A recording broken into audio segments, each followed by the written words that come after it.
내 나이 65. 나의 하루는 언제나 동해의 희미한 새벽빛이 창호지를 물들이기 전에 시작된다. 서울에 사는 아들 녀석에게 다녀올 채비를 하는 날이면 더욱 그렇다. 나의 작은 집은 파도 소리가 자장가처럼 들려오는 속초의 작은 어촌마을 끝자락에 있다. 남편이 세상을 떠난 후 이 집에는 나와 남편이 남겨준 오래된 물건들과 그리고 아들에 대한 그리움만이 함께 살고 있다. 오늘 부엌의 가장 큰 솥단지에는 나의 사랑이자 걱정인 내 아들 민준이를 위한 해장국이 끓고 있었다. 서울의 그 차가운 빌딩 숲에서 내 아들은 펀드 매니저라는 이름만 들어도 머리 아픈 일을 하고 있다. 녀석은 언제나 피곤에 절어 있었고 전화기 너머로 들려오는 목소리는 늘 지쳐 있었다. 내가 해줄 수 있는 것은 많지 않았다. 그저 이따금씩 서울에 올라가 녀석의 텅 빈 냉장고를 채워주고 따뜻한 밥 한 끼를 먹이는 것이 이 늙은 어미가 할 수 있는 유일한 사랑의 방식이었다. 해장국을 끓이는 것은 단순한 요리가 아니라 나의 정성이자 기도와도 같은 의식이다. 나는 전날 밤부터 사골과 잡뼈를 찬물에 담가 핏물을 빼고 새벽녘에 일어나 첫물을 한번 우르르 끓여내 버리는 것으로 하루를 시작한다. 불순물을 제거하는 과정이다.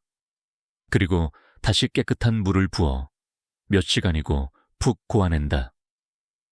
솥뚜껑 틈새로 새어나오는 구수하고 진한 냄새가 나의 작은 부엌을 가득 채운다. 나는 뽀얀 국물이 우러나는 동안 다른 재료들을 준비한다. 푹 삶아낸 양지를 결대로 가늘게 찢고 아삭한 콩나물은 머리와 꼬리를 일일이 다듬는다. 그리고 가장 중요한 우리 집 해장국의 맛을 책임지는 다대기를 만든다. 고춧가루와 다진 마늘, 국간장, 그리고 몇 가지 나만의 비법 재료를 섞어 며칠을 숙성시킨 양념장이다. 이 모든 과정 속에서 나는 아들 생각을 한다. 우리 민준이 이 뜨끈한 국물 한 그릇이면 간밤의 숙취가 싹 가실 텐데 이 콩나물의 아삭함이 녀석의 지친 속을 시원하게 풀어주겠지. 나의 모든 손길에는 아들에 대한 염려와 사랑이 담겨 있다. 꼬박 반나절을 끓여낸 진한 육수와 정성껏 준비한 재료들을 나는 식기도 전에 여러 개의 작은 통에 나누어 담기 시작한다. 아들 녀석이 바쁜 아침에도 간편하게 데워 먹을 수 있도록 한 통 한 통 나의 사랑을 담아 포장하는 나의 등 뒤로 동해의 아침 해가 붉게 떠오르고 있었다. 서울로 떠나기 전 내가 꼭 해야 할 일이 하나 더 있다. 나는 가장 먼저 끓여낸 해장국 한 그릇을 뜨끈한 뚝배기에 따로 담았다. 그리고 갓 지은 밥 한 공기와 잘 익은 깍두기를 챙겨 옆집 초에 할머니 댁으로 향했다. 최할머니는 나와 같은 동네에서 평생을 살아온 이웃이자 나처럼 홀로 된 노인이었다. 자식들은 모두 외지에 나가 살았고 할머니는 종종 끼니를 거르곤 했다. 할머니, 나요. 문 좀 열어봐요. 최할머니는 나를 보고는 언제나처럼 반가움과 미안함이 뒤섞인 얼굴을 하셨다. 아이고, 정숙이 또 뭘 이렇게 가져왔어. 매번 신세만 져서 어떡한다니. 신세는 무슨 아들 녀석 주려고 끓인 김에 한 그릇 더 뜬 것뿐인걸. 뜨실 때 얼른 드셔. 속 든든해야 오늘 하루도 나지. 나는 할머니의 작은 밥상 위에 뚝배기를 내려놓았다. 김이 모락모락 피어오르는 해장국. 그것은 단순한 음식이 아니었다. 이웃의 고단한 삶을 향한 나의 작은 위로였다. 할머니는 고맙다는 말을 연신하며 걔 눈 감추듯 국밥 한 그릇을 뚝딱 비워내셨다. 그 모습을 보는 것만으로도 내 마음이 다 든든해졌다. 집으로 돌아와 나는 아들에게 가져갈 짐을 최종적으로 꾸렸다.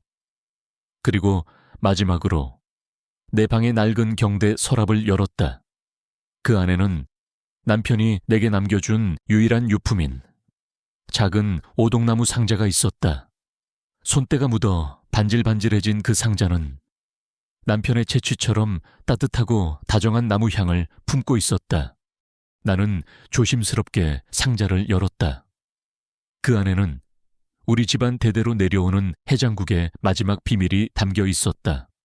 아주 귀한 능이버섯과 잘 말린 도라지, 그리고 이름 모를 몇 가지 약초들.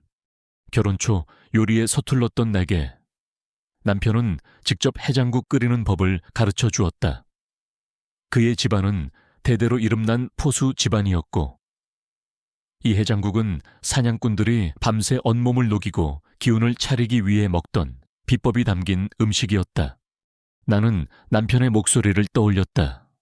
정수가 사고를 끓이고 콩나물을 넣는 것은 누구나 할 수 있네.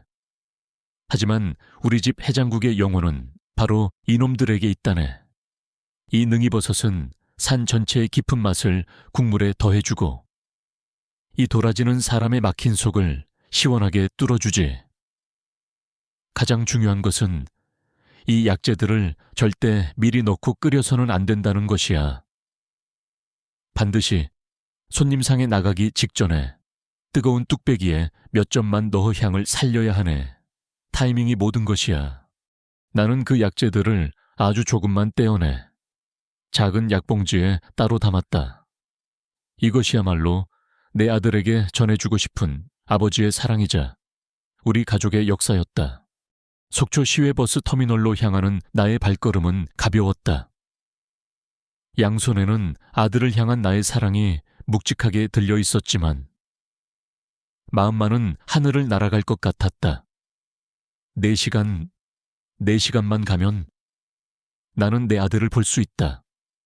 녀석의 피곤한 얼굴을 보고 등을 토닥여주고 이 뜨거운 해장국 한 그릇을 먹일 수 있다. 버스 차창 밖으로 푸른 동해 바다가 멀어져 갔다. 나는 곧 마주하게 될 아들의 얼굴을 상상하며 행복한 미소를 지었다. 그때는 미처 알지 못했다. 나의 이 벅찬 사랑이 서울의 그 차가운 아파트 앞에서 얼마나 허무하게 부서져 내리게 될지를, 나의 이 뜨거운 뚝배기가 훗날 내 아들을 향한 가장 기막힌 복수의 도구가 될 것이라는 사실을 말이다. 속초에서 서울로 향하는 시외버스는 언제나 사람들로 붐볐다. 나는 창가 자리에 앉아 양옆에 낑겨 앉은 채 4시간에 더디고 고단한 여정을 시작했다. 나의 무릎 위에는, 그리고 발 아래에는 아들을 향한 나의 사랑이 담긴 크고 작은 보따리들이 묵직하게 자리 잡고 있었다.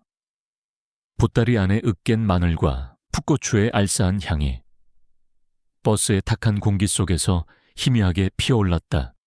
버스 차창 밖으로 익숙한 바다 풍경이 멀어져 갔다. 대신 끝없이 이어지는 고속도로와 회색빛의 아파트 단지들이 나타나기 시작했다. 풍경이 바뀔수록 나는 아들을 만날 생각에 마음이 부풀어 올랐다. 우리 민준이 이 해장국을 보면 얼마나 좋아할까. 그 녀석 어릴 때부터 내가 끓여준 해장국 없이는 밥을 못 먹었지. 서울의 그 비싸고 맛없는 밥 먹느라 얼마나 고생이 많을까. 이 어미가 가서 며칠이라도 든든하게 먹여줘야지. 나의 상상 속에서 아들은 언제나 나의 음식을 보며 환하게 웃는 착하고 어여쁜 아들이었다. 나는 그 상상에 기대어 4시간의 지루함과 엉덩이를 짓누르는 통증을 견뎌냈다. 오랜 시간 끝에 버스는 마침내 서울의 거대한 고속버스 터미널에 도착했다. 나는 끙끙거리며 무거운 짐들을 들고 버스에서 내렸다. 속초의 맑고 시원한 공기와는 전혀 다른 매캐하고 뜨거운 서울의 공기가 나를 덮쳐왔다. 사방에서 밀려드는 인파와 귀를 때리는 소음 속에서 나는 잠시 방향 감각을 잃었다. 나는 이 거대한 도시에서 언제나 길 잃은 아이와도 같았다. 나는 택시를 잡아타고 아들의 아파트가 있는 여의도로 향했다. 차창 밖으로 하늘을 찌를 듯 솟아있는 빌딩들이 위압적으로 나를 내려다보고 있었다. 저 빌딩 숲 어딘가에서 내 아들이 전쟁 같은 하루를 보내고 있을 터였다. 마침내 아들의 주상복합 아파트 앞에 도착했다. 입구부터 여러 단계의 보안 시스템이 나를 가로막았다.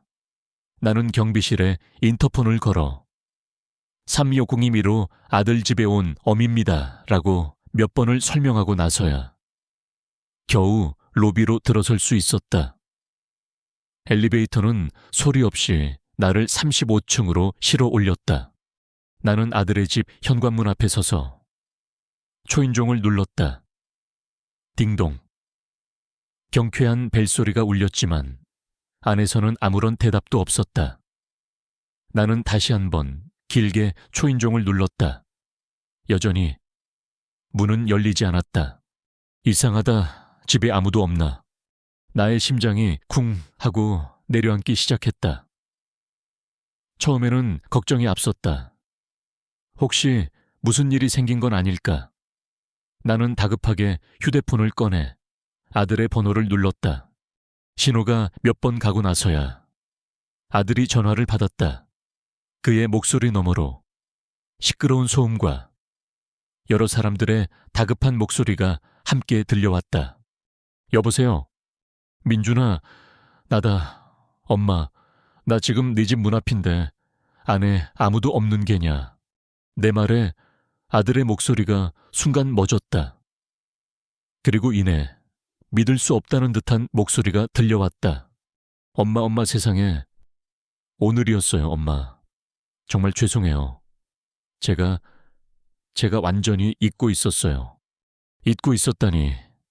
나는 내 귀를 의심했다. 제가 지금 회사에서 정말 중요한 계약건 때문에 꼼짝을 못해요.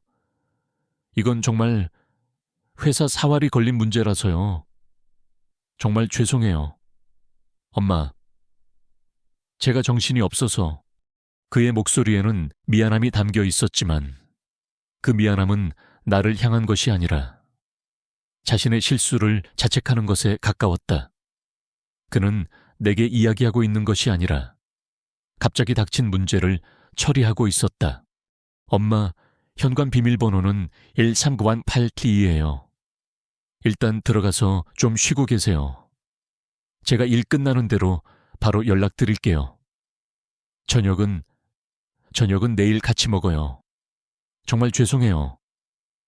엄마, 저 지금 회의 들어가야 해서 이만 끊을게요. 그는 자신의 말만 쏟아내고는 일방적으로 전화를 끊었다. 뚜뚜하는 신호음이 내 심장에 박히는 못소리처럼 아프게 울렸다. 나는 한참 동안 그 차가운 현관문 앞에 서 있었다. 양손에 들린 짐들이 갑자기 청운망은처럼 무겁게 느껴졌다. 나는 바보가 된 기분이었다.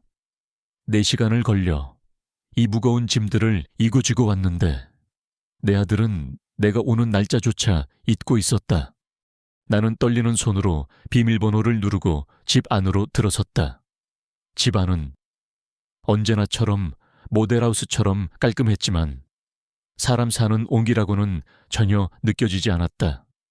나는 그 차가운 공간에 나의 따뜻한 음식들을 풀어놓기 시작했다.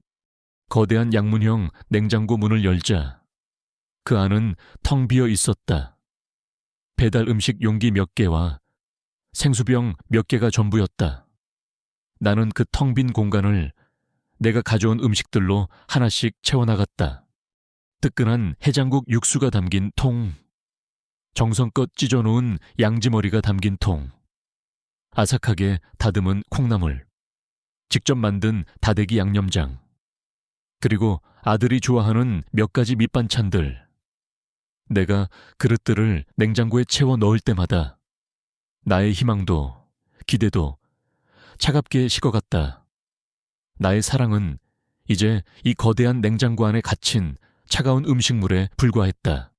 모든 짐을 풀고 나자 극심한 피로가 몰려왔다. 나는 소파에 앉아 넋을 잃고 서울의 야경을 바라보았다. 창밖의 불빛들은 화려했지만 그 어떤 빛도 나의 마음을 데워주지는 못했다. 아들은 내일 저녁을 같이 먹자고 했다. 나는 그 약속을 믿고 기다렸다. 하지만 그날 밤 늦은 시간에 아들에게서 다시 전화가 걸려왔다. 그의 목소리는 술에 취해 잔뜩 상기되어 있었다. 엄마, 우리가 해냈어요, 계약. 드디어 성사됐다고요. 지금 팀원들이랑 다 같이 축하 파티하고 있어요. 오늘은 그냥 회사에서 자고 가야 할 것 같아요. 엄마, 먼저 주무세요. 기다리지 마시고요. 전화는 또다시 일방적으로 끊겼다. 냉장고에 윙 하는 소음만이 그 정막을 채우고 있었다. 나는 조용히 일어나 냉장고 문을 열었다. 내가 오늘 아침 사랑과 정성을 다해 채워 넣었던 그 음식들이 조금도 줄어들지 않은 채 그 자리에 그대로 있었다. 나는 그 차가운 음식들을 보며 울지 않았다. 눈물 대신 차갑고도 깊은 어떤 감정이 내 안에서 싹트고 있었다. 그것은 서러움이었고 허무함이었으며 그리고 아주 희미하지만 분명한 분노였다. 그래, 내 아들은 바쁘다. 너무나도 바빠서 이 늙은 어미가 4시간을 걸려 가져온 음식을 먹을 시간조차 없다. 그렇다면 이 음식을 필요로 하는 다른 사람이 먹어야 마땅하겠지. 나는 냉장고 문을 닫았다. 어둠 속에서 나의 눈이 차갑게 빛나고 있었다. 아직 구체적인 계획은 없었다.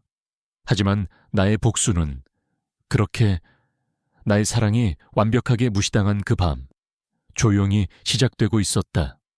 다음 날 아침 나는 아들의 아파트 소파에서 뜬 눈으로 밤을 사운 채 창밖으로 밝아오는 서울의 아침을 맞았다. 지난밤의 허무함과 배신감은 하룻밤 사이에 차갑고도 단단한 어떤 결심으로 변해 있었다. 나는 조용히 일어나 냉장고 문을 열었다. 내가 어제 그토록 사랑과 정성을 다해 채워 넣었던 음식들이 차가운 냉기 속에서 나를 바라보고 있었다. 나는 그것들을 보며 생각했다. 이 음식들은 사랑으로 만들어졌다. 사랑이 이 어둡고 차가운 곳에서 썩어가게 둘 수는 없다. 이 음식이 향해야 했던 주인이 이것을 원치 않는다면 마땅히 이것을 필요로 하는 다른 사람에게 가야 한다. 그것은 복수심이 아니었다. 나의 노동과 나의 사랑에 대한 마지막 존엄성을 지키려는 나의 자존심이었다. 나는 보온 도시락과 몇 개의 작은 뚝배기를 챙겨 해장국과 밑반찬들을 다시 정성껏 담기 시작했다. 나의 손길은 더 이상 슬픔으로 떨리지 않았다. 오히려 어떤 목적의식을 찾은 듯 침착하고 단호했다. 나는 내 인생의 주도권을 되찾는 첫걸음을 내딛고 있었다. 나는 아들의 회사 건물이 있다는 여의도로 향했다. 지하철 안. 나는 정장을 말끔하게 차려입고 저마다의 전쟁터로 향하는 젊은이들 틈에 끼어있는 이질적인 섬과도 같았다. 그들의 손에는 날카로운 서류 가방이, 나의 손에는 따뜻한 해장국이 담긴 꾸러미가 들려 있었다. 여의도는 내가 상상했던 것보다 더 거대하고 차갑고 비인간적인 공간이었다. 하늘을 찌를 듯 솟아있는 유리 빌딩들 사이에서 나는 길을 잃은 작은 생물처럼 느껴졌다. 나는 행인에게 길을 물어 마침내 아들의 회사가 있는 거대한 빌딩 앞에 도착했다. 그 위압적인 건물 앞에서 나는 아들과 나 사이의 거리가 단지 속초와 서울 사이의 4시간 거리가 아님을 뼈저리게 실감했다. 나의 원래 계획은 이 해장국을 1층 로비의 경비원에게 맡기고 조용히 돌아오는 것이었다. 아들과 마주치고 싶지도 그의 동정이나 변명을 듣고 싶지도 않았다. 하지만 내가 빌딩으로 들어가려던 바로 그 순간 내 눈에 들어온 것이 있었다. 빌딩 바로 옆 아주 작고 허름한 국밥집 하나. 점심시간이 막 시작될 무렵이었지만 가게 안은 텅 비어 있었다. 그리고 가게 안 텅 빈 테이블에 홀로 앉아 깊은 한숨을 내쉬며 고개를 숙이고 있는 젊은 여주인의 모습이 보였다. 그녀의 축 처진 어깨에서 나는 어젯밤 텅 빈 아들집 소파에 앉아있던 나의 모습을 보았다. 그 절망의 깊이를 나는 누구보다 잘 알고 있었다. 순간 나도 모르게 내 발걸음이 그 가게를 향하고 있었다. 계획이 없던 완전히 충동적인 행동이었다. 나는 텅 빈 가게의 문을 열고 안으로 들어섰다. 젊은 여주인은 깜짝 놀라 고개를 들었다. 그녀의 이름은 강윤아였다. 어서 오세요. 그녀의 목소리는 손님이 없다는 사실에 민망한 듯 기어들어 가고 있었다. 장사가 잘 안 되나 보. 내가 조용히 묻자. 그녀는 금방이라도 울음을 터뜨릴 것 같은 얼굴로 고개를 끄덕였다. 네, 가게 문 연 지 석 달째인데 매일 파리만 날리네요. 아무래도 제 음식 솜씨가 부족한가 봐요. 나는 그녀의 지친 얼굴을 가만히 바라보았다. 그리고 내가 들고 있던 꾸러미를 풀었다. 밥은 먹고 일하는 거요. 얼굴이 말이 아니네. 이거 한번 먹어보시오. 기운이라도 좀 나야. 장사도 할 게 아니오. 나는 내가 가져온 작은 뚝배기에 해장국을 담고 그 위에 다대기와 다진 마늘 그리고 마지막 비법인 약초 가루를 살짝 뿌려 그녀의 앞에 놓아주었다. 그녀는 어리둥절한 표정으로 나와 내가 내민 뚝배기를 번갈아 쳐다보았다. 아니, 손님 이러시면 안 되는데. 손님 아니오. 그냥 지나는 길에 기운 없어 보이는 젊은 사람이 안쓰러워서 그러는 거니 사양 말고 들어요. 나의 말에 그녀는 더 이상 거절하지 못하고 조심스럽게 숟가락을 들었다. 그녀는 별 기대 없이 국물 한 숟갈을 떠서 입으로 가져갔다. 그리고 그녀의 세상이 멈췄다. 그녀의 눈이 믿을 수 없다는 듯 커졌다. 그녀는 잠시 숨을 멈추고 입안에서 퍼지는 맛의 파동을 느끼는 듯 했다. 그것은 그녀가 평생 맛보았던 그 어떤 해장국과도 달랐다. 진하지만 텁텁하지 않은 국물, 입안에서 녹아내리는 부드러운 양지머리, 아삭하게 씹히는 콩나물, 그리고 무엇보다 이 모든 맛을 하나로 아우르면서도 아주 깊은 곳에서부터 몸을 따뜻하게 데워주는 이름 모를 약초의 향기까지. 그것은 단순한 해장국이 아니었다. 그것은 지친 영혼을 위로하는 어머니의 손맛이자 자연의 생명력이었다. 그녀의 눈에 자신도 모르게 눈물이 그렁그렁 맺혔다. 이 해장국은 대체 그녀가 감탄과 경이로움 속에서 말을 잇지 못하고 있을 때였다. 가게 문이 딸랑 소리를 내며 거칠게 열렸다. 그리고 술이 덜 깬 헬쑥한 얼굴의 내 아들 민준이가 동료 몇 명과 함께 비틀거리며 들어왔다. 그들은 간밤의 축하 파티로 지독한 숙취에 시달리고 있는 것이 분명했다. 아무데나 들어가자. 죽을 것 같다. 해장국 아무거나 빨리 시켜. 민준이는 그렇게 소리치며 들어오다가 가게 한가운데 서 있는 나와 내 앞에서 뚝배기를 들고 울고 있는 강윤아를 발견했다. 그는 그 자리에 얼어붙었다. 엄마. 그의 얼굴에는 충격과 당황, 그리고 극심한 창피함이 뒤섞여 있었다. 그 순간 그의 뒤에 있던 한눈에 봐도 뺀질거리는 인상의 한 남자가 이 모든 상황을 즐기고 있다는 듯 비웃으며 말했다. 그는 민준이의 회사 내 라이벌인 박 과장이었다. 어이, 이민준 씨, 자네 어머님께서 이제 해장국 장사 시작하셨나 봐. 효자 아들 둔 덕에. 노후 준비 단단히 하시네. 그려. 그의 말은 민준이의 얼굴에 대고 침을 뱉는 것과도 같은 공개적인 모욕이었다. 나는 그 모든 상황을 그저 조용히 지켜보고 있었다. 나는 숙취에 시달리는 내 아들의 초라한 모습과 그를 비웃는 교활한 동료의 얼굴, 그리고 내가 끓인 해장국 한 그릇에 감동해서 울고 있는 저 젊은 여주인을 차례로 바라보았다. 그리고 나는 처음으로 내 아들을 향해 미소를 짓지 않았다. 나는 괜찮다고 말하지 않았다. 대신 나의 눈빛은 차갑고 고요했다. 그 눈빛은 아들에게 이렇게 말하고 있었다. 그래, 이것이 너의 세상이구나. 그리고 이것이 네가 무시하고 잊어버렸던 나의 세상이다. 나의 침묵은 그 어떤 고함보다 더 큰 소리로 그 공간을 지배하고 있었다. 가장 달콤한 복수의 서막은 그렇게 내가 전혀 의도하지 않은 방식으로 가장 극적으로 막을 올리고 있었다. 그날의 어색하고 팽팽했던 대치는 아들 민준이와 그 동료들이 꽁무니를 빼며 가게를 나가는 것으로 허무하게 끝이 났다. 그들이 사라지자 가게 안에는 나와 내가 끓인 해장국 한 그릇에 넋을 잃고 있는 젊은 여주인 강윤아. 단둘만이 남았다. 그녀는 경이로움과 존경심이 뒤섞인 눈으로 나를 바라보았다. 선생님, 그녀가 나를 선생님이라고 불렀다. 이 해장국은 제가 평생 먹어본 음식 중에 최고예요. 이건 그냥 음식이 아니에요. 이건 위로예요. 그녀는 거의 울먹이며 자신의 처지를 털어놓기 시작했다.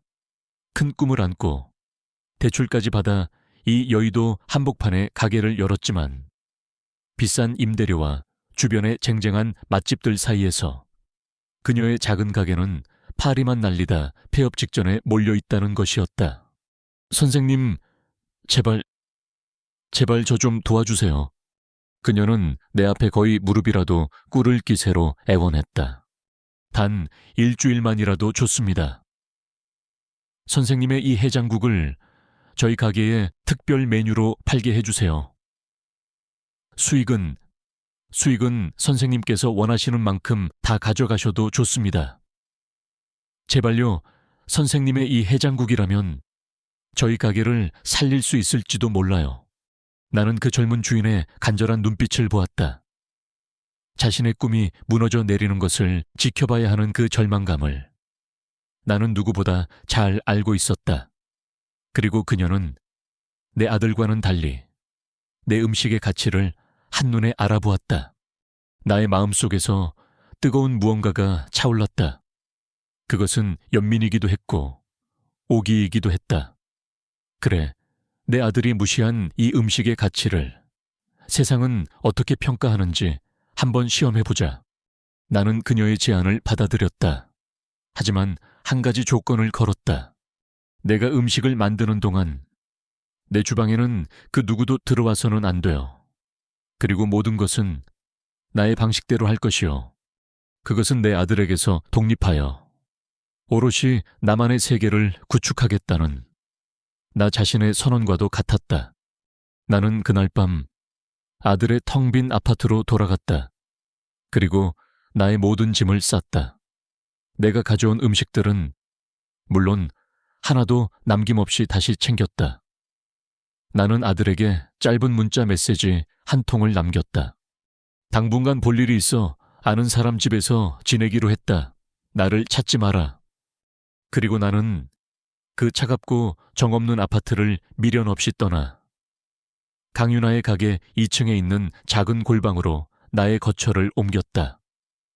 그것은 나의 존엄성을 되찾기 위한 위대한 이주의 시작이었다.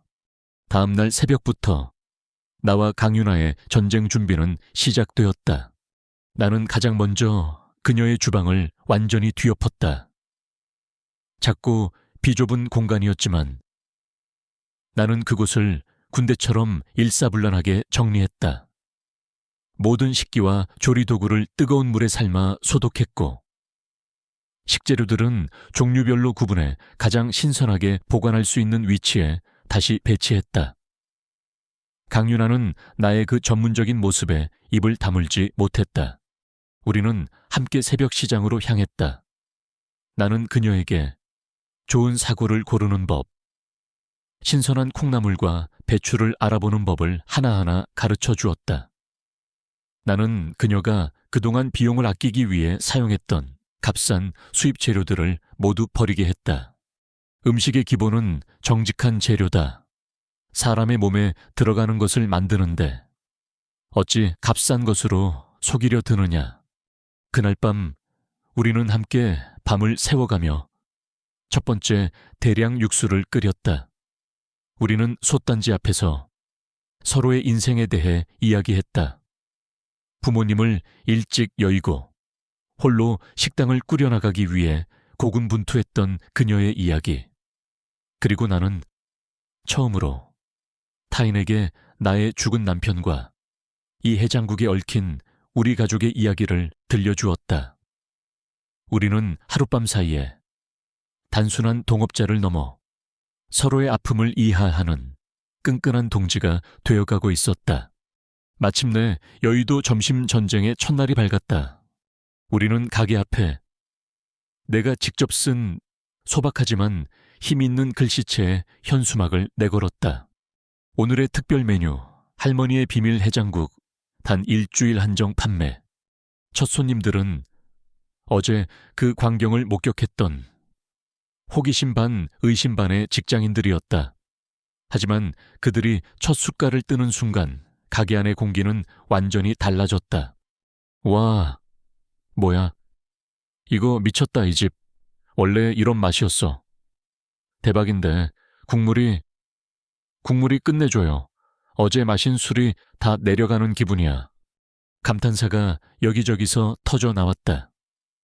그들의 헛헛한 속과 마음을 달래주는 나의 해장국은 순식간에 입소문을 타기 시작했다. 한 사람이 두 사람을 부르고 두 사람이 네 사람을 불렀다. 점심시간이 되자 강윤아의 작고 허름했던 가게 앞에는 난생 처음으로 손님들이 길게 줄을 서는 진풍경이 벌어졌다. 가게 안은 전쟁터와도 같았다. 나와 강윤아는 쉴 새 없이 해장국을 퍼내고 상을 치웠다. 하지만 우리의 얼굴에는 미소가 가득했다. 특히 강윤아는 연신 감사합니다. 감사합니다를 외치며 눈물까지 글썽이고 있었다. 그 모든 광경을 누군가는 질투와 분노의 눈으로 지켜보고 있었다. 바로 박 과장이었다. 그는 자신의 사무실 창문으로 강윤아의 가게 앞에 늘어선 긴 줄을 보고는 믿을 수 없다는 듯 인상을 썼다. 어제 자신이 과자 장사라고 조롱했던 그 할머니가 이 여의도 한복판에서 대박을 터뜨리고 있었던 것이다. 그는 이민준에 대한 자신의 우월감이 그깟 해장국 한 그릇 때문에 위협받는 것을 참을 수 없었다. 내 아들 민준이 역시 자신의 사무실 창문에서 그 모든 광경을 내려다보고 있었다. 그의 마음은 그 누구보다도 복잡했다. 어머니가 허름한 식당에서 일하고 있다는 것에 대한 부끄러움, 저 해장국이 왜 저렇게 인기가 있는지에 대한 혼란, 그럼에도 불구하고 어머니의 성공에 대한 한 줄기 자부심, 그리고 이 모든 상황을 만든 것이 바로 자신이라는 것에 대한 깊은 죄책감. 그는 자신이 초래했지만 이제는 자신이 통제할 수 없는 이 거대한 현상을 그저 무력하게 지켜볼 수밖에 없는 구경꾼이었다. 전쟁의 첫날이 끝났다. 나와 강윤아는 녹초가 되었지만 행복했다. 우리는 그날 하루의 매상을 정산했다. 그것은 강윤아가 지난 한 달 내내 번 돈보다도 많았다. 그녀는 내 손을 잡고 고맙다며 아이처럼 울었다. 나는 가게 창밖을 내다보았다. 이미 영업이 끝났음에도 몇몇 사람들은 내일 다시 오겠다며 아쉬운 발걸음을 돌리고 있었다. 나는 40년 만에 처음으로 내 존재의 가치를, 내 힘을 느끼고 있었다. 나는 조용히 읊조렸다. 나의 아들은 내 사랑의 맛을 잊어버렸지. 그래서 나는 그 사랑을 온 세상에 팔기로 결심했다. 여의도 점심 전쟁은 이제 막 시작되었을 뿐이고, 나는 그 첫 번째 전투에서 압도적인 승리를 거둔 것이다. 나의 작은 반란은 내가 상상했던 것보다 훨씬 더 큰 파장을 일으키고 있었다. 할머니의 비밀 해장국은 일주일 한정 판매라는 말이 무색하게 여의도 직장인들 사이에서 하나의 전설이 되어가고 있었다. 사람들은 그 맛을 마약 해장국이라고 불렀다. 한번 맛보면 결코 헤어나올 수 없다고. 지독한 숙취와 스트레스에 시달리는 그들에게 나의 해장국은 단순한 음식을 넘어 지친 영혼을 달래주는 따뜻한 치유제와도 같았다. 가게 앞의 줄은 날이 갈수록 길어졌다. 강윤아는 결국 가게 일을 도와줄 아르바이트생을 2명이나 더 구해야 했다. 나와 윤아는 매일 새벽 3시면 일어나 시장으로 향하고 해가 뜰 때부터 쉴 새 없이 육수를 끓이고 재료를 다듬었다. 65의 나이에 하루에 서너 시간밖에 자지 못하며 일하는 것은 뼈를 깎는 듯한 고통이었다. 허리는 끊어질 듯 아팠고 손목은 시큰거렸다. 하지만 나는 지치지 않았다. 오히려 내 몸의 세포 하나하나가 다시 깨어나는 기분이었다. 텅 빈 아들 집에서 무기력하게 앉아있던 지난 몇 달과 비교하면 지금의 이 고된 노동은 내게 살아있음의 증거였다. 무엇보다 나를 선생님이라 부르며 진심으로 나를 따르고 의지하는 저 젊은 윤아를 보면 힘이 솟아났다. 선생님, 허리 아프시죠? 제가 좀 주물러 드릴게요. 윤아는 틈만 나면 나의 지친 어깨와 허리를 주물러 주었다. 그녀의 작고 따뜻한 손길을 느끼며 나는 문득 생각했다. 40년 동안 내 아들 민준이는 단 한 번도 나의 어깨를 주물러 준 적이 없었다는 것을. 우리의 작은 성공은 누군가의 눈에는 가시와도 같았다. 박 과장은 자신이 과자 장사라고 조롱했던 그 할머니가 여의도 점심시간에 새로운 스타가 된 것을 참을 수가 없었다. 더 참을 수 없었던 것은 그 덕분에 자신의 라이벌인 이민준이 엉뚱하게도 효자라는 소리를 듣기 시작했다는 것이다. 야, 이민준 씨, 자네 어머니 덕분에 자네까지 유명인사 되겠어. 자네 어머니 해장국 정말 끝내주더라. 자네는 매일 먹어서 좋겠네. 동료들의 부러움 섞인 농담은 박 과장의 질투심에 불을 지폈다. 그는 맛으로는 나의 해장국을 이길 수 없다는 것을 깨닫고 가장 비열하고 효과적인 방법을 택했다. 바로 신뢰를 공격하는 것이었다. 그는 회사 내부 메신저와 술자리에서 교묘하게 소문을 퍼뜨리기 시작했다.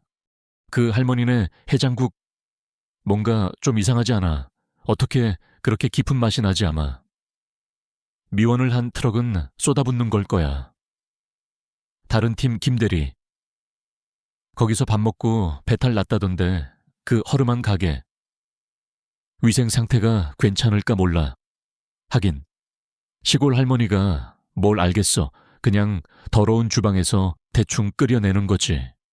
그의 악의적인 소문은 건강에 예민한 직장인들 사이에서 빠르게 퍼져나갔다. 가게 앞에 늘어선 줄은 여전했지만 그들의 대화 속에 의심의 목소리가 섞이기 시작했다. 윤아는 손님들의 수군거림을 듣고 걱정스러운 얼굴로 내게 말했다. 선생님, 어떡하죠? 사람들이 우리 음식이 비위생적이라고, 화학조미료 덩어리라고 오해하기 시작했어요. 나는 그저 말없이 더욱더 깨끗하게 주방을 관리하고 더욱더 정직하게 음식을 만들 뿐이었다. 진실은 언젠가 밝혀질 것이라고 믿으면서 박 과장은 마침내 내 아들 민준이를 직접 공격하기 시작했다. 그는 사무실에서 모두가 들을 수 있도록 큰 소리로 민준이에게 말했다. 어이, 이민준 씨, 자네 어머니께 좀 신경 쓰시라고 전해. 자네 어머니 음식 먹고 탈났다는 사람들이 점점 늘어나고 있어. 우리 팀 전체 이미지가 나빠질 수 있는 문제라고. 그것은 민준이에게 엄청난 압박이었다. 그는 다시 혼란에 빠졌다.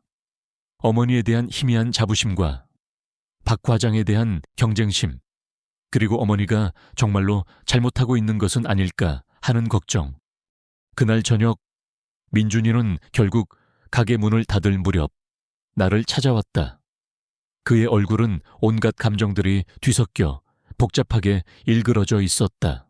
엄마, 그는 가게 안으로 들어와 대뜸 내게 말했다. 이제 그만하세요. 무엇을 말이냐. 이 장사요. 제발 그만두세요. 사람들이 엄마 음식이 더럽다고 화학약품 덩어리라고 말해요. 엄마는 지금 여의도 전체의 웃음거리가 되고 있다고요. 그리고 위험해요. 나는 내 아들의 얼굴을 가만히 바라보았다.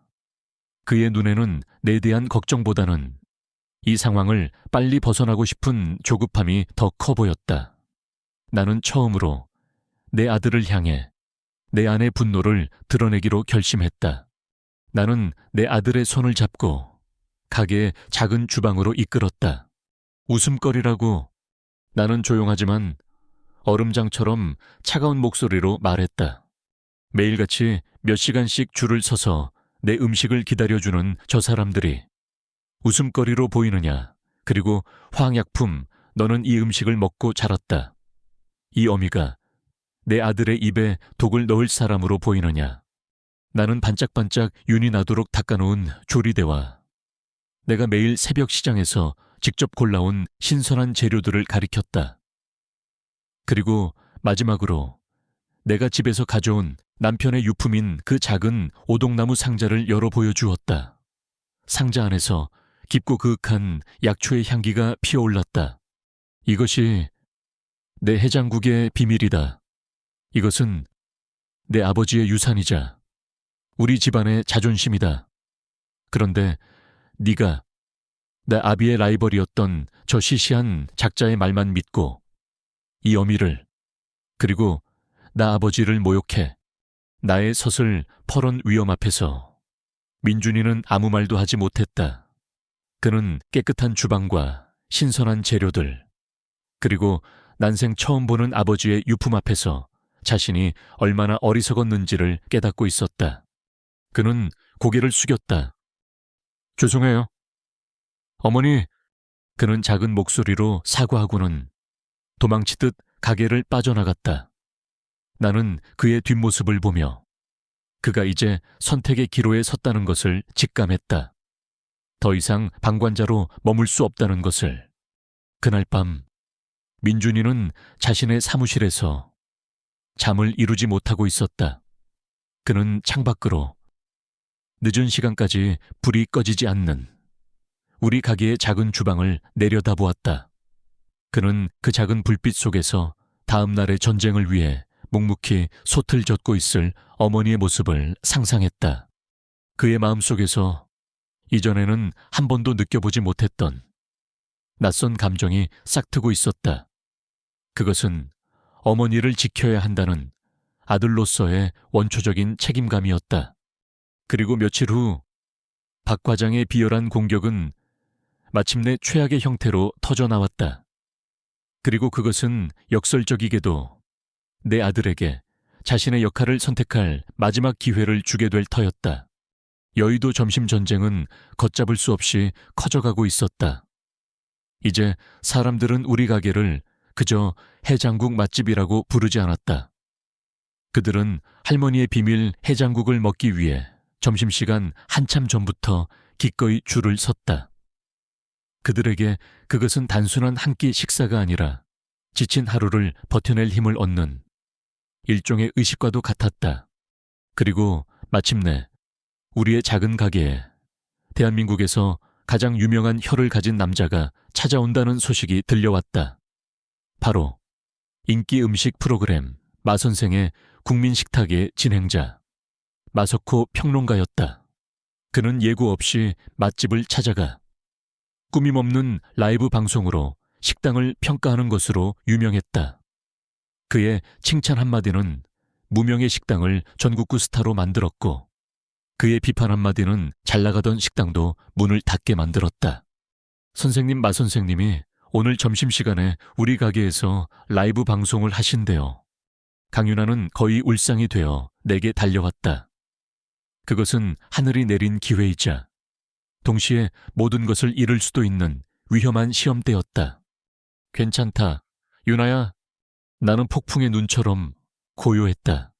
우리는 언제나 하던 대로 하면 된다. 정직한 마음으로 정직한 음식을 만들면 되는 거야. 두려워할 것 없다. 나의 평온함에 윤아와 어린 아르바이트생들도 조금씩 안정을 되찾았다. 우리는 그 어느 때보다 더 깨끗하게 주방을 정돈하고 그 어느 때보다 더 정성을 다해 육수를 끓이기 시작했다. 하지만 그 소식은 박 과장의 귀에도 어김없이 들어갔다. 그는 자신의 사무실 창밖으로 방송사 차량과 카메라들이 가게 앞에 진을 치는 것을 보고 이성을 잃었다. 그의 마음속에서 시기와 분노가 독사의 혀처럼 날름거렸다. 저 할망구가 감히 TV에까지 나온단 말인가? 이대로는 안 된다. 어떻게든 저 여자를 끌어내려야만 한다. 그것이 그의 마지막 기회였다. 그는 자신의 책상에서 익명으로 지역보건위생과의 전화를 걸었다. 그는 교활하고 악의의 찬 목소리로 거짓된 사실을 신고했다. 여보세요. 여의도에 있는 할머니 해장국이라는 식당 때문에 전화했습니다. 제가 어제 거기서 국밥을 먹고 밤새 끔찍한 식중독에 시달렸습니다. 그 집 주방 분명히 비위생적일 겁니다. 당장 가서 조사해 주십시오. 점심시간이 되자 마선생과 방송 스태프들이 가게 안으로 들어왔다. 카메라는 가게 앞에 늘어선 긴 줄과 기대에 찬 손님들의 얼굴을 비추었다. 마선생은 특유의 유쾌하고 날카로운 입담으로 여의도 해장국 신화에 대한 기대감을 한껏 부풀렸다. 내 아들 민준이의 사무실에서도 모든 직원들이 컴퓨터 앞에 모여 그 라이브 방송을 지켜보고 있었다. 민준이는 손님들이 자기 어머니의 음식을 칭찬하는 것을 보며 자신도 모르게 가슴속에서 뜨거운 자부심이 차오르는 것을 느꼈다. 마침내 마 선생이 나의 해장국을 맛보기 위해 가게 안으로 들어서려는 순간이었다. 가게 문이 거칠게 열리며 딱딱한 표정의 공무원 2명이 들어섰다. 그들의 손에는 위생점검이라고 쓰인 서류철이 들려 있었다. 이곳 책임자 누굽니까? 한 명의 위생과 직원이 권위적인 목소리로 소리쳤다. 이 식당에서 식중독 의심 신고가 접수되었습니다. 지금 즉시 모든 영업을 중단하고 주방에 대한 긴급 위생 점검을 실시해야겠습니다. 그의 말은 축제 분위기였던 가게 안에 찬물을 끼얹었다. 라이브 방송 카메라는 그 모든 상황을 단 1초의 편집도 없이 생생하게 담아내고 있었다. 손님들은 웅성거렸고 강윤아는 얼굴이 하얗게 질려 그 자리에 얼어붙었다. 인터넷 실시간 댓글 창은 순식간에 온갖 추측과 비난의 글들로 폭주했다. 역시 허름한 곳은 이래서 안 돼. 식중독이라니 끔찍하다. 박 과장의 계획은 완벽하게 성공하는 듯했다. 사무실에서 이 광경을 지켜보던 민준이의 피가 차갑게 식었다. 그는 이 모든 일의 배후에 누가 있는지 직감할 수 있었다. 그 모든 혼돈의 한가운데서 오직 나만이 평온을 잃지 않았다. 나는 흙 묻은 앞침에 손을 닦고 앞으로 나섰다. 나의 목소리는 작았지만 그 안에 담긴 위험은 가게 안의 모든 소음을 잠재웠다. 점검 반원님, 그리고 마 선생님, 안으로 들어오시지요. 저의 주방은 언제나 열려 있습니다. 나는 그들을, 그리고 라이브 방송 카메라를 나의 작지만 티끌 하나 없이 깨끗한 주방으로 직접 안내했다. 나는 그들에게 나의 모든 것을 보여주었다. 내가 매일 새벽 시장에서 직접 골라온 신선한 재료들, 내가 매일 밤을 새워가며 끓여내는 진한 사골 육수, 그리고 나는 남편의 유품인 그 오동나무 상자를 열었다. 이것이 제 해장국의 심장입니다. 이것은 제 남편의 유산이며 우리 집안의 자존심입니다. 제가 어찌 제 남편의 명예와 제 음식을 믿어주는 손님들을 소홀한 관리로 욕되게 하겠습니까? 베테랑 위생과 직원은 나의 주방을 샅샅이 살펴보았지만 단 하나의 위반 사항도 찾아내지 못했다. 그는 오히려 나의 철저한 위생관념과 정직함에 감탄하는 표정이었다. 마소코 평론가는 나의 그 조용하지만 강인한 모습과 음식에 담긴 나의 이야기에 깊이 감동받았다. 그는 이것이 자신이 예상했던 것보다 훨씬 더 위대한 이야기가 되리라는 것을 직감했다. 라이브 방송의 댓글 창 여론은 순식간에 뒤집혔다. 시청자들은 명백한 허위 신고에 분노했고 꿋꿋하게 자신의 길을 가는 할머니를 열렬히 응원하기 시작했다. 할머니 해장국 힘내세요라는 해시태그가 실시간 트렌드로 떠올랐다. 마침내 위생과 직원이 모든 점검을 마치고 내게 고개를 숙였다. 아무런 문제가 없습니다. 어머님, 죄송하게 됐습니다. 모든 의심이 풀린 그 순간 마 선생이 감정이 북받친 목소리로 내게 마지막 한 그릇의 뚝배기를 청했다. 선생님, 이 모든 소동을 잠재운 바로 그 해장국을 제가 한번 맛볼 영광을 주시겠습니까? 나는 카메라 앞에서 직접 마지막 한 그릇의 뚝배기를 정성껏 담아냈다. 뚝배기 안에서 나의 인생이, 나의 진심이 김을 내며 끓고 있었다. 마 선생은 수만 명의 시청자들이 지켜보는 앞에서 조심스럽게 국물 한 숟갈을 떴다. 그의 눈이 감겼다. 그리고 그의 얼굴에 덧없는 행복의 표정이 피어올랐다. 그는 마침내 눈을 뜨고 카메라를 향해 자신의 평론가 인생을 건 마지막 평을 내놓았다. 시청자 여러분, 저는 평생 수만 가지의 음식을 먹어보았습니다. 하지만 이것은 음식이 아닙니다. 이것은 약입니다. 이것은 사랑입니다.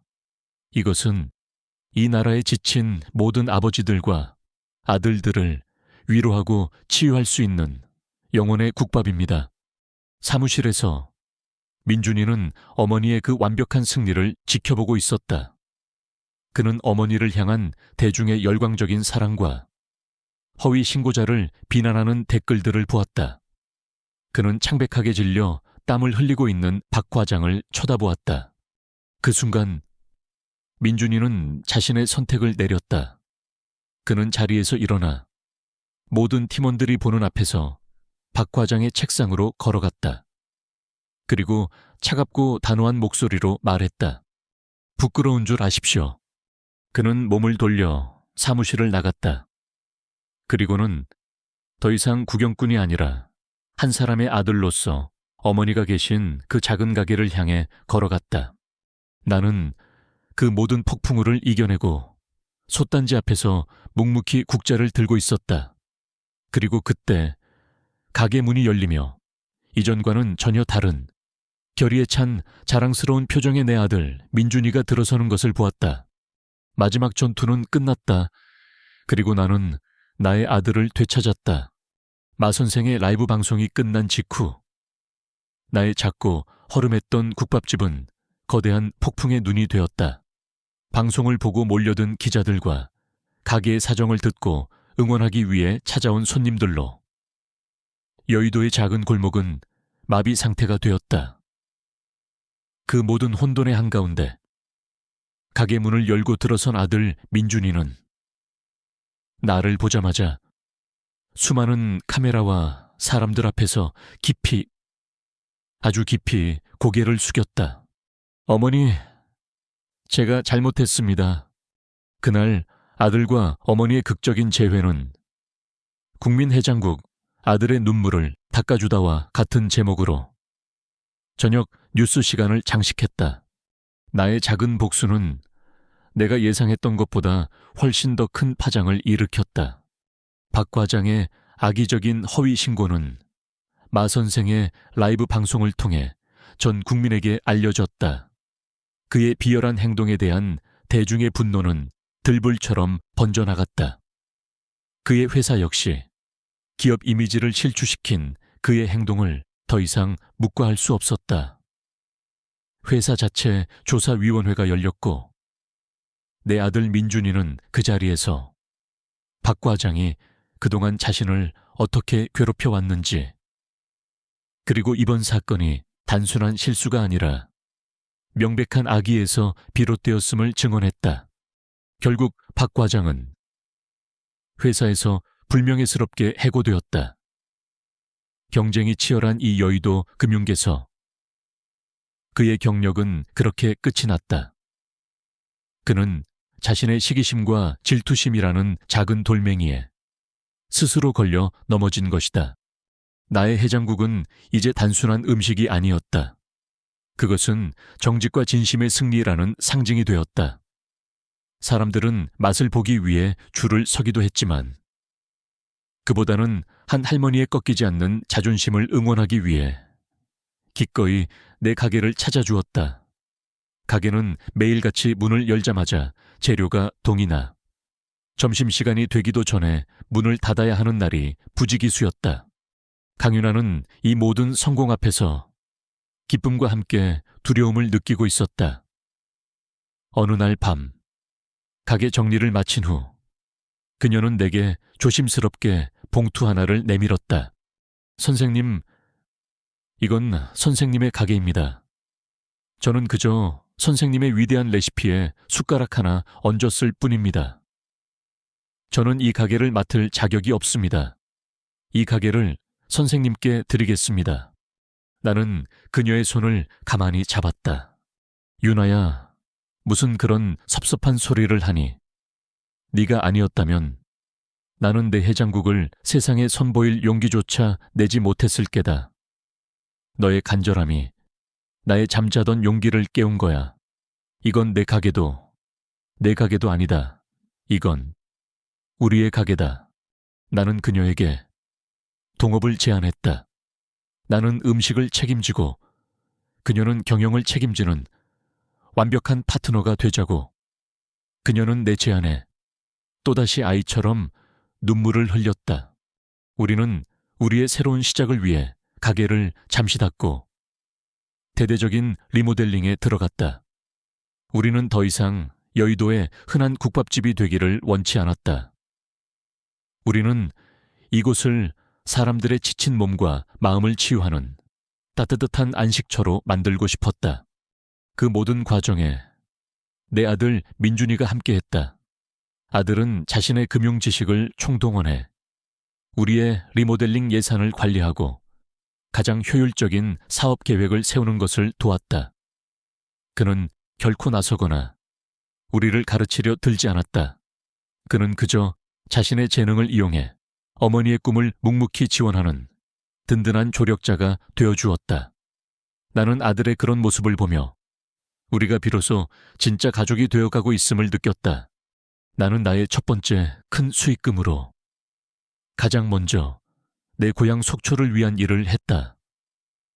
나는 속초의 따뜻한 뚝배기라는 작은 기부 프로그램을 만들어 매일 아침 동네 독거노인들에게 따뜻한 국밥을 무료로 배달하기 시작했다. 옆집 초에 할머니가 전화를 걸어와 정수기 덕분에 우리 동네 늙은이들이 호강한다며 소녀처럼 웃으셨다. 나는 그 웃음소리를 들으며 돈으로 살 수 없는 가장 큰 행복을 느꼈다. 몇 달 후 우리의 가게는 완전히 새로운 모습으로 다시 태어났다. 우리는 더 이상 촌스러운 할머니 해장국이라는 간판을 쓰지 않았다. 가게의 정면에는 나의 이름을 내건 단정하고 기품 있는 새 간판이 걸렸다. 정숙의 해장국, 가게의 재개업식 날, 마선생과 같은 수많은 유명 인사들과 기자들, 그리고 우리의 충실한 단골 손님들이 가게를 가득 메워주었다.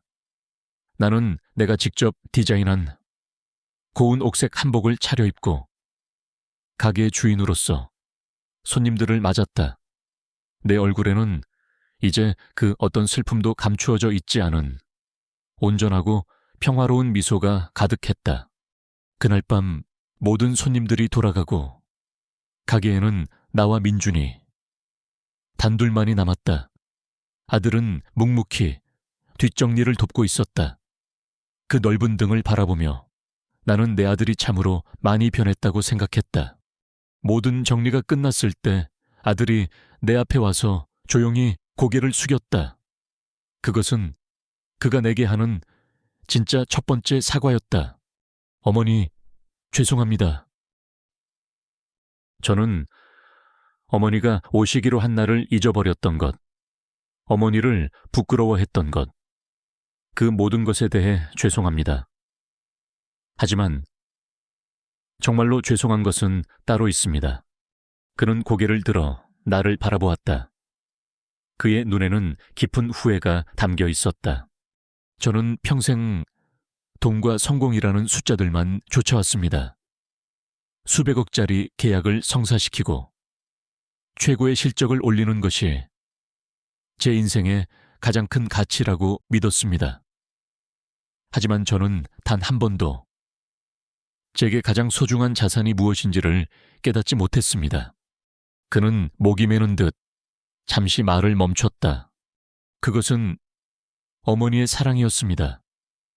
제가 원하기만 하면 언제든 그 자리에 있을 것이라고 믿었던, 그래서 단 한 번도 제대로 들여다보려 하지 않았던, 김이 모락모락 나는 그 뚝배기였습니다.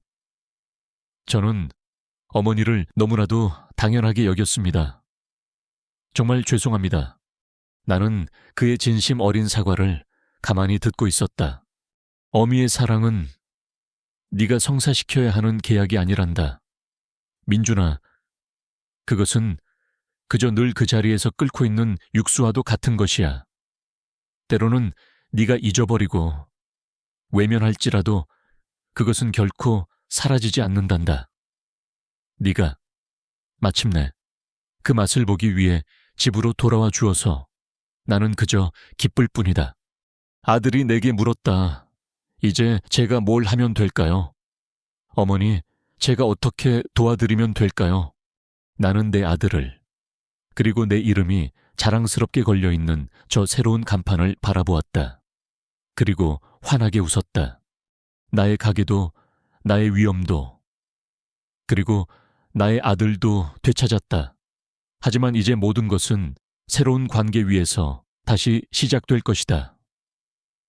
나는 이제 그 시작의 주도권을 온전히 내 손에 쥐고 있었다. 몇 년의 세월이 흘렀다. 나의 나이는 70을 넘겼고 여의도의 작고 허름했던 국밥집은 이제 정숙의 해장국이라는 이름으로 대한민국에서 가장 따뜻한 성공 신화를 쓴 명품 브랜드가 되어 있었다. 하지만 우리는 결코 돈을 좇는 차가운 프랜차이즈가 되지 않았다.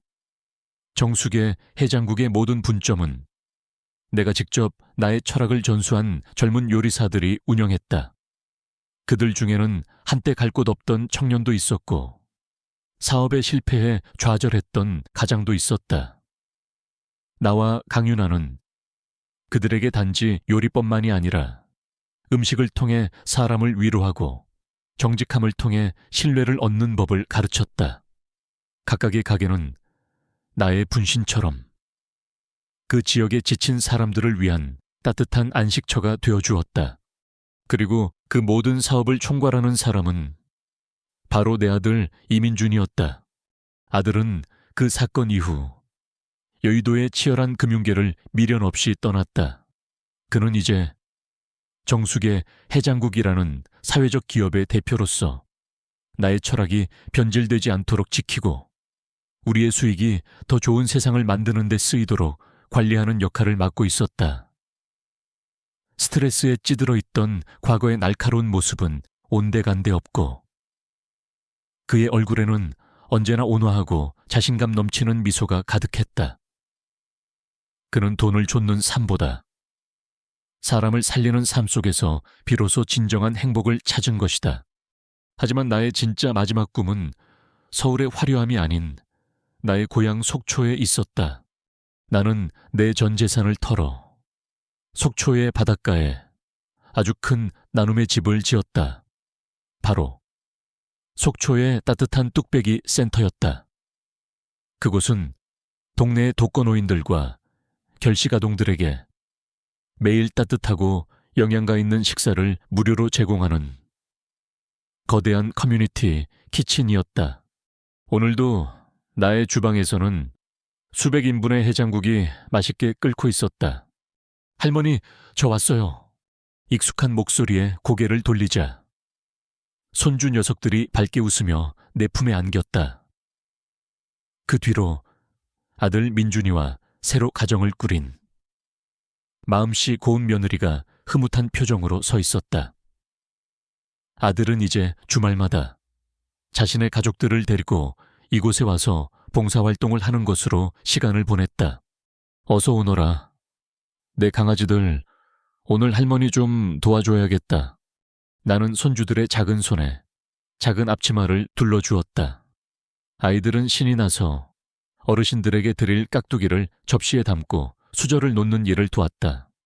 점심시간이 되자 센터는 동네 어르신들과 학교를 마친 아이들로 북적이기 시작했다.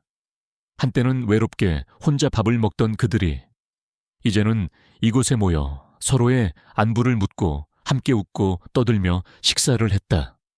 그 광경이야말로 내가 평생을 꿈꿔왔던 가장 풍요롭고 아름다운 그림이었다. 나는 커다란 국자를 들고 직접 배식에 나섰다. 할머니, 많이 주세요 우리 강아지. 쑥쑥 커야지. 고기 많이 넣어줄게. 내가 따뜻한 해장국을 퍼줄 때마다 사람들은 나에게 고맙다고, 맛있다고 인사를 건넸다. 그들의 그 한마디 한마디가 내게는 그 어떤 산의 진미보다 더 달콤한 양식이 되었다. 아들 민준이는 그런 내 곁에서 묵묵히 빈 그릇을 나르고 식탁을 정리하며 구슬땀을 흘리고 있었다. 그는 더 이상 내게 죄책감을 느끼지 않았다. 대신 어머니와 함께 위대한 일을 하고 있다는 깊은 자부심과 기쁨을 느끼고 있었다. 모든 배식이 끝나고 한바탕 폭풍이 휩쓸고 간 듯한 주방을 함께 정리하고 있을 때였다. 아들이 조용히 내게 다가와 말했다. 어머니, 제가 하마터면 제 아이들에게 돈이 따뜻한 밥 한 그릇보다 더 중요하다고 가르칠 뻔했습니다. 어머니께서 저에게 진짜 소중한 것이 무엇인지를 가르쳐 주셔서 정말 감사합니다. 나는 아들의 어깨를 토닥여 주었다. 사람은 속이 따뜻해야 마음도 따뜻해지는 법이란다. 나는 평생 내 아들의 마음이 따뜻하기를 바랐을 뿐이야. 이제는 우리 동네 사람들의 마음까지 함께 데워줄 수 있게 되었으니 이보다 더 큰 부자가 어디 있겠니? 우리는 서로를 보며 환하게 웃었다. 그때 센터를 나서던 옆집 초의 할머니의 손을 한 작은 아이가 조심스럽게 잡았다. 아이는 자기가 오늘 후식으로 받은 사탕 하나를 할머니의 주름진 손에 꼭 쥐어주었다. 할머니, 이거 드세요. 나는 그 모습을 가만히 바라보았다.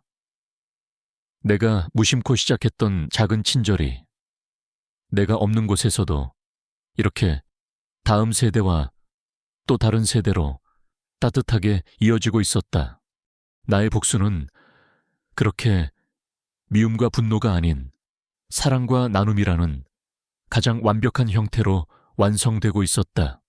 나는 마지막으로 남은 해장국 한 그릇을 뚝배기에 담았다.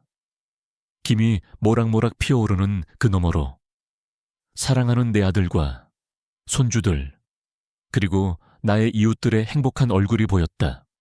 나의 복수는 그들을 벌하기 위한 것이 아니었다.